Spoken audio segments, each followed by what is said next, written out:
po, nandiyan po ba kayo sa loob ng malaking bahay at malawak na bakura? Mataas na pader, pinapaligira at nakapila mga mamahaling sasakyan. Mga bantay na laging bulong ng bulong, wala namang kasal pero marami yan nakabarong. Lumakas man ang ulan ay walang butas sa mupo, mga plato kutsara na di kilala ang tutong at ang kanin ay siputin ang gatas na nasa kahon. Kahit na hindi Pasko sa lamesa ay may hamon. Sarap sigurong manirahan sa bahay na ganyan. Sabi pa nila, dito mo rin matatagpuan ang tao na nagmamay-ari ng isang upuan na pag may pagkakataon ay pinag-aagawang. Kaya naman hindi niya pinakakawala kung makikita ko lamang siya ay aking ahalikan.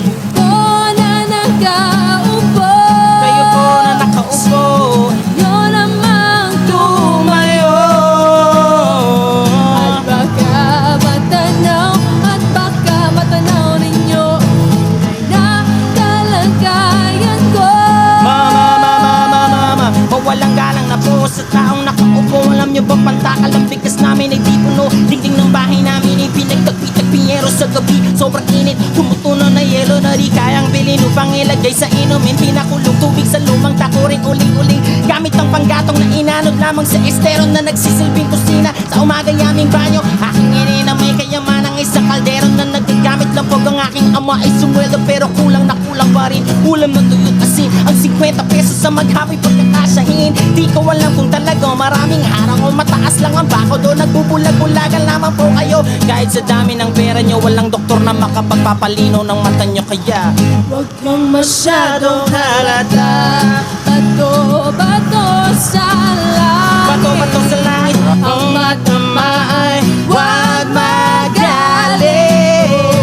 Bato sa langit, Ang matamaan ay huwag masyadong halata. Huwag kang masyadong halata. Huwag kang masyadong halata. Huwag kang masyadong halata.